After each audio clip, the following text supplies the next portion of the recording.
નમસ્કાર વિદ્યાર્થી મિત્રો, આપ સૌ મજામાં હશો। હવે આપણે અત્યાર સુધી એસી વોલ્ટેજ માટે એવું ભણ્યા કે એસી વોલ્ટેજ અવરોધને લાગુ પાડવામાં આવે તો શું થાય, એસી વોલ્ટેજ ઇન્ડક્ટરને લાગુ પાડવામાં આવે તો શું થાય, એસી વોલ્ટેજ કેપેસિટરને લાગુ પાડવામાં આવે તો શું થાય। હવે આપણે એક એવો પરિપથ ધ્યાનમાં લેવાનો છે કે જેમાં અવરોધ, કેપેસિટર અને ઇન્ડક્ટર ત્રણે ત્રણ એક સાથે જોડેલા હોય। અત્યાર સુધી એવું ભણ્યા કે માત્ર અવરોધ, પછી આપણે એવું ભણ્યા માત્ર ઇન્ડક્ટર, પછી આપણે એવું ભણ્યા માત્ર કેપેસિટર।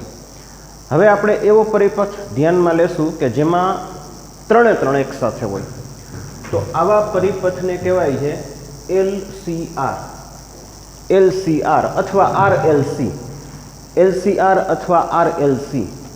સાદી ભાષામાં ત્રણે ત્રણ વસ્તુ શ્રેણીમાં જોડેલી। ત્રણે ત્રણ એટલે કોણ? અવરોધ, ઇન્ડક્ટર અને કેપેસિટર। તો આને એસી વોલ્ટેજ લાગુ પાડવામાં આવે છે અને ફેઝર ડાયાગ્રામ વડે એનો આપણે ઉકેલ મેળવવો છે। તો સૌથી પહેલાં આપણે એક પરિપથ બતાવી દીધો કે અહીંયા જે પરિપથ છે એને લાગુ પાડેલી પાવર સપ્લાય કેવી છે? AC power supply. હવે આપને એટલી ખબર છે કે જો એસી પાવર સપ્લાય લાગુ પાડવામાં આવે તો સપ્લાય વોલ્ટેજ કેટલા હોય? સપ્લાય વોલ્ટેજનું સૂત્ર છે V = Vm sin omega t। આ લાગુ પાડેલ એસી પાવર સપ્લાય છે, મતલબ અહીંયા જે એસી પાવર સપ્લાય લાગુ પાડેલ છે એના વોલ્ટેજ આટલા છે। હવે પ્રશ્ન એ છે કે પ્રવાહ કેટલો મળે? તો આપણે એવું ભણી ગયા કે જો અવરોધ હોય, અવરોધ તો અવરોધમાં I = Im sin અને ઓમેગા t। આ ક્યારે? અવરોધ હોય તો। પછી આપણે એવું ભણી ગયા કે જો ઇન્ડક્ટર હોય, ઇન્ડક્ટર તો અહીંયા આવે -π/2। આ ક્યારે? ઇન્ડક્ટર હોય તો। અને ત્રીજું કેપેસિટર હોય તો કેપેસિટર હોય તો ઓમેગા t + π/2। આનો મતલબ એવો થયો કે અહીંયા ઓમેગા ટી અને અહીંયા હું ક્વેશ્ચન માર્ક મૂકી દઉં છું। અહીંયા ઓમેગા ટી તો છે જ, ઓમેગા ટીની સાથે મેં એક પ્રશ્નાર્થ ચિહ્ન મૂકી દીધું। મતલબ હવે આપણે એવું કહીએ છીએ કે જો માત્ર અવરોધ હોય તો અહીંયા 0 આવે, મતલબ કાંઈ ન આવે। માત્ર આ ક્વેશ્ચન માર્ક જે છે એ આપને અત્યારે ખબર નથી, તો આના માટે હું 3 શક્યતા કહું છું કે માત્ર અવરોધ હોય તો અહીંયા મેં લખી નાખ્યું 0, બરાબર। હવે +0નો કોઈ મતલબ નથી, એટલે માત્ર અવરોધ હોય તો હકીકતમાં કેટલું રહ્યું? ઓમેગા ટી જ રહ્યું। પછી ધારો કે ઇન્ડક્ટર હોય, ઇન્ડક્ટર તો આપણે લખી નાખ્યું -π/2। અને જો કેપેસિટર હોય તો આપણે લખી નાખ્યું ઓમેગા ટી + π/2। તો એના માટે આપણે અત્યારે એવું બતાવશું કે અહીંયા જે વિદ્યુત પ્રવાહ છે એને આપણે બતાવશું ઓમેગા ટી + φ। અને હું આ રીતે બતાવું છું ઓમેગા ટી + φ। હવે અહીંયા જે φ છે એ કળા તફાવત છે, અહીંયા જે φ છે એ કળા તફાવત છે। હવે હું 3 શક્યતા બોલું છું। φ = 0, અહીં હું વિચારું છું φ = 0 તો આ પદ શું થઈ ગયું? Omega T. એનો મતલબ આ માત્ર અવરોધ ધરાવતો પરિપથ છે। પછી હું લઉં છું અહીંયા -π/2, તો આ ઇન્ડક્ટરનો પરિપથ થયો। અને પછી આપણે લેશું +π/2, તો આ શેનો? કેપેસિટરનો પરિપથ થયો। તો અત્યારે આપને આમાં ખબર નથી કારણ કે માત્ર અવરોધ હોય તો 0 આવે, માત્ર ઇન્ડક્ટર હોય તો -π/2 આવે, માત્ર કેપેસિટર હોય તો +π/2 આવે, પણ જ્યારે ત્રણેય ભેગા થાય ત્યારે શું આવે તો કે ખબર નથી. તો અત્યારે આ આપણા માટે અજ્ઞાત થઈ ગયું, તો આને આપણે નામ આપશું કળા તફાવત. હવે 3 વાક્ય હું ફરીથી કહી દઉં છું. જો માત્ર અવરોધ હોય તો એમાં પ્રવાહ અને વોલ્ટેજ બે સમાન કળામાં હોય. માત્ર ઇન્ડક્ટર હોય તો પ્રવાહ છે એ વોલ્ટેજ કરતાં π/2 જેટલો પાછળ હોય. માત્ર કેપેસિટર હોય તો પ્રવાહ છે એ વોલ્ટેજ કરતાં π/2 જેટલો આગળ હોય. તો આને હું આ રીતે સમજાવું છું. જો દાખલા તરીકે અહીંયા આપણે એક આકૃતિ ધ્યાનમાં લીધી છે. આ આકૃતિ બરાબર, આ આકૃતિ ધ્યાનમાં લીધી છે. હવે હું તમને એવું કહું કે પરિપથમાં માત્ર અવરોધ છે. હવે પરિપથમાં માત્ર અવરોધ હોય તો એમાં શું થશે કે પ્રવાહ અને વોલ્ટેજ બંને એકબીજાને સમાંતર હશે. પરિપથમાં જ્યારે અવરોધ હોય તો પ્રવાહ અને વોલ્ટેજ બંને એકબીજાને કેવા હશે? સમાંતર. તો આટલું જુઓ. VR, પહેલાં હું થોડાક શબ્દ સમજાવી દઉં. VR અવરોધને સમાંતર વોલ્ટેજ, VL એટલે ઇન્ડક્ટરને સમાંતર વોલ્ટેજ અને VC એટલે કેપેસિટરને સમાંતર વોલ્ટેજ. તો હવે આ ચેપ્ટરમાં જ્યાં VR લખેલું હોય એ વોલ્ટેજ અવરોધ માટે છે, જ્યાં VL લખેલું હોય એ વોલ્ટેજ ઇન્ડક્ટર માટે છે, અને જ્યાં VC લખેલું હોય એ વોલ્ટેજ કેપેસિટર માટે છે. તો અવરોધ માટે આપણે એવું કીધું કે અવરોધ માટે પ્રવાહ અને વોલ્ટેજ બંને સમાંતર છે, એક જ દિશામાં છે, કળા તફાવત 0 છે. તો આ આપણે આટલો ભાગ આ VR એટલે અવરોધ માટેના વોલ્ટેજ અને I એટલે પ્રવાહ, તો આ બંને એક જ દિશામાં છે. ઇન્ડક્ટર માટે શું કીધું હતું? તો ઇન્ડક્ટર માટે એવું કીધું હતું કે પ્રવાહ જે છે એ વોલ્ટેજ કરતાં π/2 જેટલો પાછળ હોય અથવા ઓછો હોય. તો હવે આટલો ભાગ જુઓ, આટલો ભાગ. હવે આને હું થોડીક વાર હટાવી દઉં છું. તો આ ભૌતિક રાશિ કોણ થઈ? પ્રવાહ. અને આ ભૌતિક રાશિ કોણ થઈ? ઇન્ડક્ટરના વોલ્ટેજ. તો ધ્યાનથી જુઓ કે પ્રવાહ જે છે એ ઇન્ડક્ટરના વોલ્ટેજ કરતાં π/2 જેટલા ઓછા છે અથવા પાછળ છે. અને જો આ રીતે વિચારો, આ રીતે તો આ વોલ્ટેજ કોના થયા? કેપેસિટરના. અને આ થઈ ગયો પ્રવાહ. તો પ્રવાહનો ખૂણો કેપેસિટર કરતાં π/2 જેટલો વધારે છે.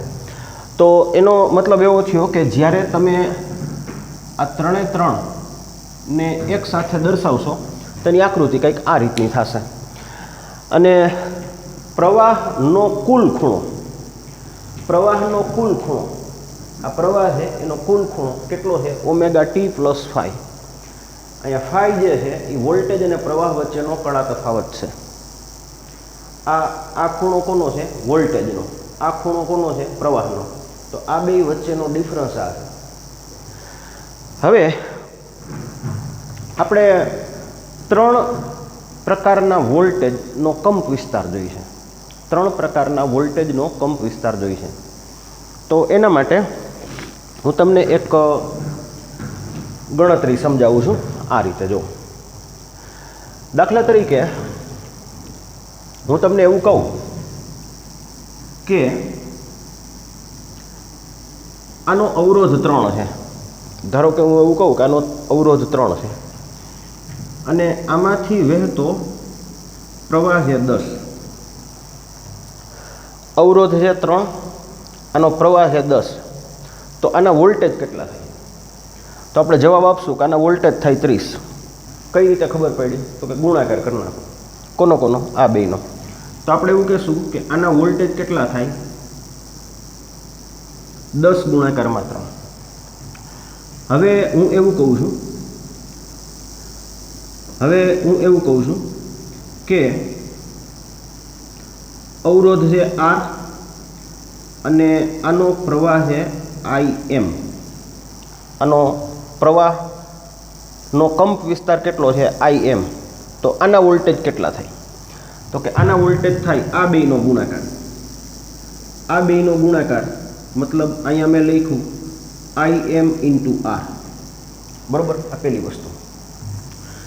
हवे हूँ एवं कहूँ छूँ कि अहींया इंडक्टर है आ रीते इंडक्टर।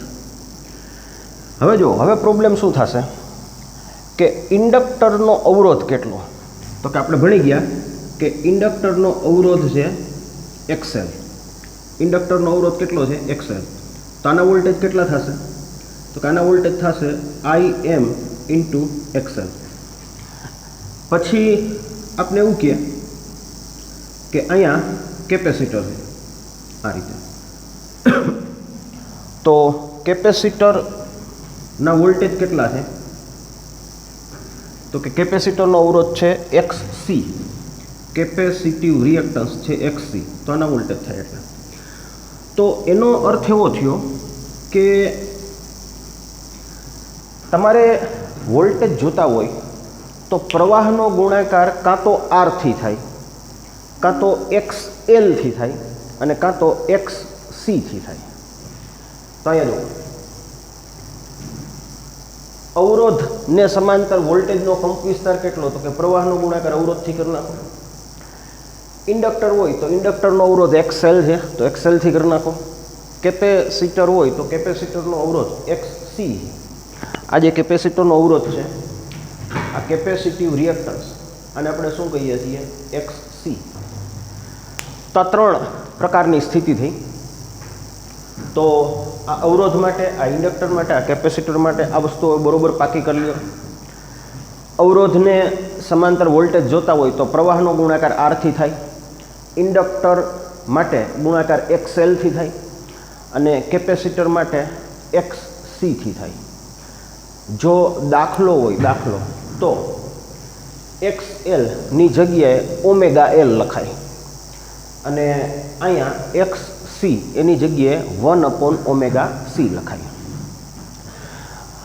हवे आपणी पासे त्रण प्रकारना वोल्टेज थया। एक वोल्टेज थया VR, एक वोल्टेज थया VC अने एक वोल्टेज थया VL।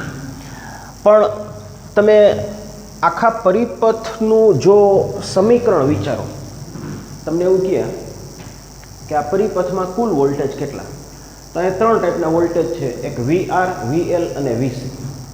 आ त्रण प्रकारना वोल्टेज है, एक VR, एक VL अने VC बराबर सप्लाय वोल्टेज। हवे VR एटले वोल्टेज कोना अवरोधना, तो प्रवाहनो गुणाकार अवरोधथी करी नाख्यो। इंडक्टरना वोल्टेज माटे आपणे बे रीते लखी सकीए। इंडक्टरना वोल्टेज आ रीते लखी शकाय अने जो चेप्टर 6 विद्युत चुंबकीय प्रेरण प्रमाणे लखવું હોય तो एनु मूल्य थाय LdI/dt। अने केपेसिटर माटे तमने खबर ज छे कि केपेसिटरना वोल्टेज केटला थाय विद्युत भारनो भागाकार केपेसिटन्स थी। तो विद्युत भारनो भागाकार केपेसिटन्स थी करवो जोईए। हवे बीजी वस्तु, अहींया आ बंने परस्पर विरुद्ध है, आ बंने परस्पर विरुद्ध है। मतलब आपणे कंईक आ रीतनी स्थिति विचारीए छीए। जो आ रीतनी तमे स्थिति विचारो आ रीते। हवे मानी ल्यो आनी किंमत 50 है, आनी किंमत 50 है अने आनी किंमत 10 है। आने हूँ थोड़ीक वार हटावी दऊं छुं, खाली आ बेन ध्यानमां ल्यो आ रीते। तो कि VC अने VL ये हमेशा ऑपोजिट होय, विरुद्ध होय। इंडक्टर केपेसिटर हमेशा विरुद्ध होय। हूँ तमने एवं कहूँ आ 20 है, आ 4 है, तो असरकारकता 16 नी थई। आ 15 है, आ 5 है, तो असरकारकता 10 नी थई। कारण के आ बे परस्पर केवा छे ऑपोजिट। आ VC अने आ VL, आ 20 होय, आ 4 होय तो जवाब आव्यो 16। आ 15 होय, आ 5 होय, जवाब आव्यो 10। अत्यारे आनो जवाब केटलो, तो कि आनो जवाब आ बंनेनी बादबाकी जेटलो थाय। तो अत्यारे आपणे एवं मानी लईए छीए कि आनी किंमत वधारे छे अने आनी किंमत ओછી छे। तो अत्यारे आपणे आनी बादबाकीनुं मूल्य VC माइनस VL लेशुं। तो आ बंने विरुद्ध छे एटले आनो सदिश सरवाळो करवो पड़े।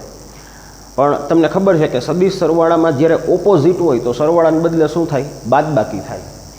तो VCM मतलब केपेसिटरना वोल्टेजनो कंप विस्तार एमांथी इंडक्टरना वोल्टेजनो कंप विस्तार बाद करवानो थाय। हवे આના માટે પાયથાગોરસનો પ્રમેય મૂકો. પાયથાગોરસનો પ્રમેય કઈ રીતે, ધ્યાનથી જુઓ. સૌથી પહેલાં આ વોલ્ટેજ કોના છે? અવરોધના, જે અહીંયા હતા. પછી આ બેયની બાદબાકી, માની લ્યો આ 20 હોય, આ 4 હોય તો આ 16 થઈ ગયા, એટલે આ બેયની બાદબાકી, બરાબર. તો આનો વર્ગ અને આનો વર્ગ પાયથાગોરસના પ્રમેયથી મૂકી દો તો એ તમને પરિણામી વોલ્ટેજ મળશે. તો એનો મતલબ એવો થયો કે પરિણામી વોલ્ટેજ જોતા હોય તો આ અવરોધના વોલ્ટેજ એનો વર્ગ અને કેપેસિટર અને ઇન્ડક્ટરના વોલ્ટેજનો તફાવત એનો વર્ગ. હવે આની કિંમત આપને ખબર છે, આની કિંમત આપને ખબર છે, આની કિંમત આપને ખબર છે. અમે તમને હમણાં થોડીક વાર પહેલાં સમજાવી દીધું. હવે ધ્યાનથી જુઓ, જમણી બાજુ આઈ મેક્સિમમ કોમન નીકળે છે. તો આઈ મેક્સિમમનો સ્ક્વેર એને બહાર લઈ લો. આઈ મેક્સિમમનો સ્ક્વેર બહાર લઈ લો અને સૂત્રનો કરતાં આને જ બનાવો. સૂત્રનો કરતાં આને બનાવો તો આ આખો કાઉન્સ જે છે એ વોલ્ટેજના ભાગાકારમાં આવી જશે. આ આખો કાઉન્સ વોલ્ટેજના ભાગાકારમાં આવી જશે અને એનું વર્ગમૂળ લઈ લ્યો. તો વીએમ સ્ક્વેરનું વર્ગમૂળ વીએમ અને આ પદનું વર્ગમૂળ અહીંયા લખ્યું છે અને આનું વર્ગમૂળ આ થાય. તો આ તમને પ્રવાહનો કંપ વિસ્તાર મળ્યો. હવે અહીંયા છેદમાં જે વસ્તુ આવી છે, આને આપણે એક નવી ભૌતિક રાશિ તરીકે નામ આપ્યું ઇમ્પિડન્સ, અને એની સંજ્ઞા છે ઝેડ. ઝેડ એટલે ઇમ્પિડન્સ. તો આ જે ભૌતિક રાશિ છે એ ઇમ્પિડન્સ છે. સાદી ભાષામાં કોઈ પણ એસી પરિપથ હોય, કોઈ પણ એસી પરિપથ એનો કુલ અવરોધ છે, એસી પરિપથનો કુલ અવરોધ એને ઇમ્પિડન્સ કહેવાય. તો આ ઇમ્પિડન્સ ઝેડ તરીકે આપણે નામ આપ્યું. પછી બીજી વસ્તુ કે જ્યારે આમાં તમારે આનો ખૂણો મેળવવાનો હોય, ખૂણો, તો હું તમને જરાક પાછું સમજાવું. જો આનો ખૂણો કેટલો હતો? Omega T plus 5. આનો ખૂણો કેટલો હતો? Omega T plus 5. તો એના બે ભાગ પાડી દીધા, એક ઓમેગા ટી અને એક 5. હવે વોલ્ટેજનો ખૂણો કેટલો હતો? તો કે વોલ્ટેજનો ખૂણો હતો ઓમેગા ટી.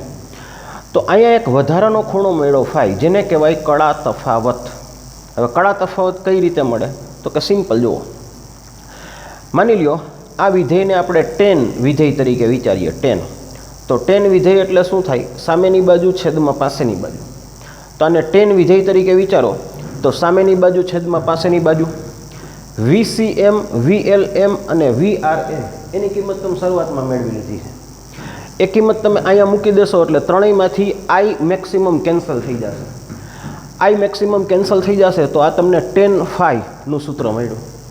હવે આનો એક સિમ્પલ કાટકોણ ત્રિકોણ બનાવો, અને ટેન 5. તો ટેન 5 એટલે શું થાય? સામેની બાજુ છેદમાં પાસેની બાજુ. તો આ સામેની બાજુ છેદમાં પાસેની બાજુ. હવે આનો વર્ગ અને આનો વર્ગ એ ઝેડ સ્ક્વેર થઈ ગયો. આનો વર્ગ અને આનો વર્ગ એ થઈ ગયો ઇમ્પિડન્સ. તો આ જે છે ને એને ઇમ્પિડન્સ ટ્રાયેંગલ અથવા ઇમ્પિડન્સ ડાયાગ્રામ કહેવાય. હવે ઘણીવાર શું થાય કે આપણે એક્સએલ અને એક્સસી રકમમાં ન આપ્યા હોય. હવે માની લ્યો આ બે વસ્તુ રકમમાં નથી, તો કોસ એટલે શું થાય? આ બેનો ભાગાકાર, પાસેની બાજુ છેદમાં કર્ણ. તો cos phi બરાબર r/z. તો આ જે છે એ ફેઝર ડાયાગ્રામની મદદથી તમે આને મેળવી શકો. હવે આમાં તમારે દાખલા માટે આ સૂત્ર નંબર 1, આ સૂત્ર નંબર 2, આ સૂત્ર નંબર 3, આ સૂત્ર નંબર 4 અને સૂત્ર નંબર 5. તો આ 5 સૂત્ર એવા છે, 1, 2, 3, 4 અને 5. આ 5 સૂત્ર એવા છે કે જે તમારે દાખલામાં અને MCQમાં બંને જગ્યાએ આવશે. તો આ 5 સૂત્ર ખાસ યાદ રાખજો. આ જે મેં રેડ કલરથી બોક્સ બનાવેલા છે, આ 5 સૂત્ર દાખલામાં અને MCQમાં વારંવાર આવશે. તો આને ખાસ એક્ઝામ્પલ માટે અથવા દાખલા માટે યાદ રાખવા.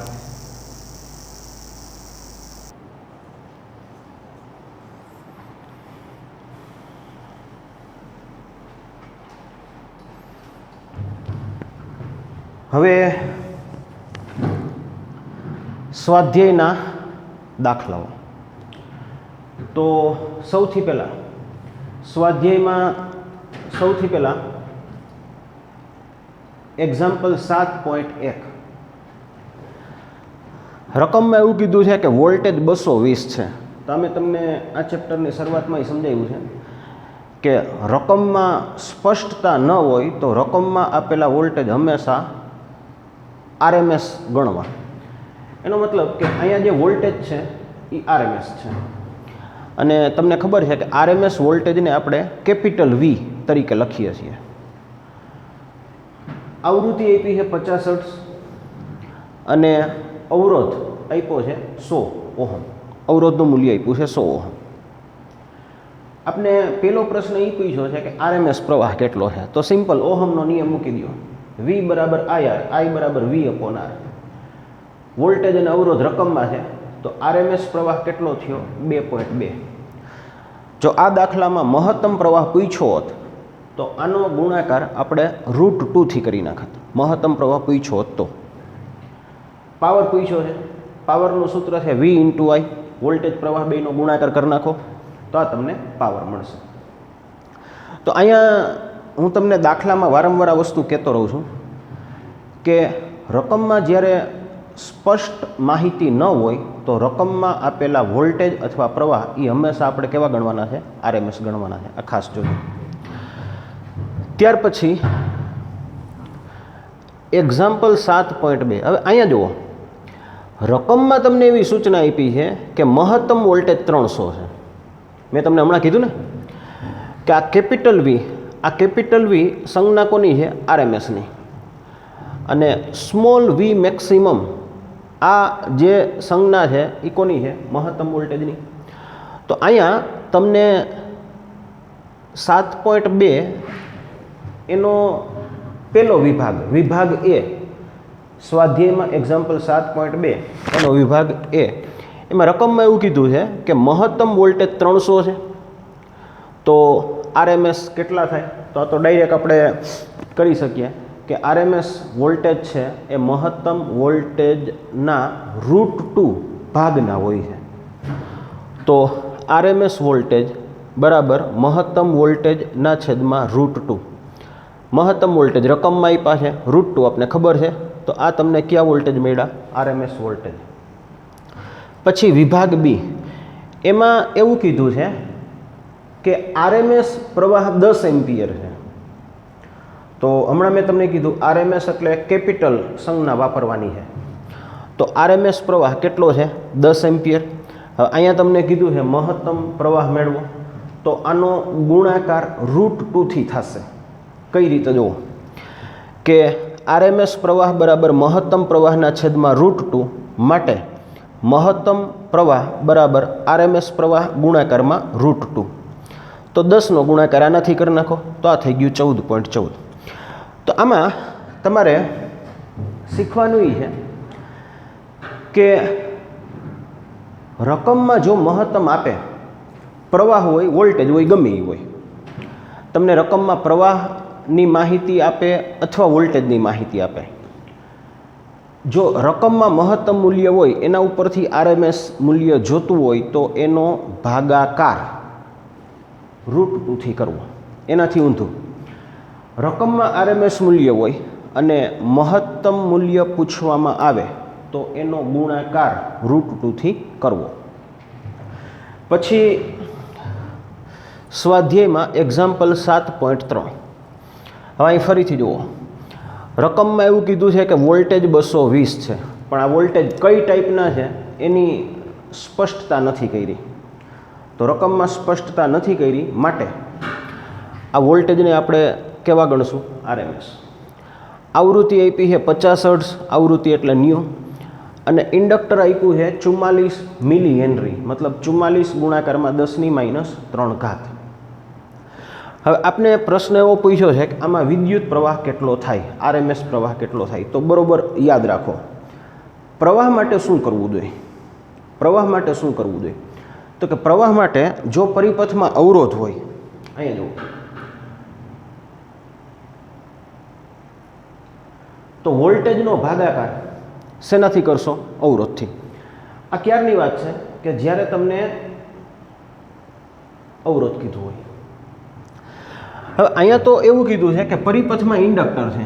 આ જે પરિપથ છે એ ઇન્ડક્ટર છે, મતલબ આ રીતે